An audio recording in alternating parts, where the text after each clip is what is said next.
Денеска вице-премиерот Бујар Османи побара опозицијата да се изјасни на која страна ќе биде од евроинтегративниот процес. Кој е вашиот коментар?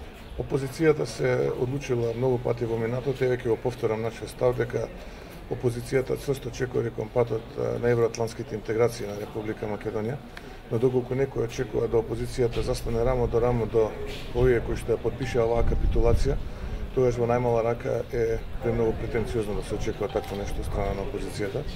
Опозицијата го поддржува евроатлантскиот пат на Република Македонија од самото нејзино формирање како политички субјект ВМРО ДПМН е на таа траекторија и нема отстапување од таа траекторија.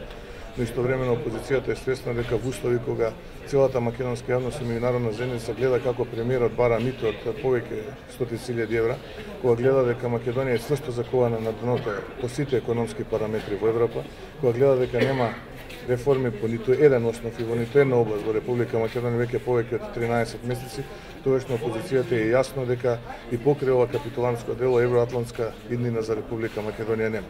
Најмалку што треба сите оние министри кои што се занимаваат со евроатлантските интегративни процеси на Република Македонија, поради ова фијаско што го направија на дипломатски план, да се поднесат од морален чин оставка веднаш. Благодарам.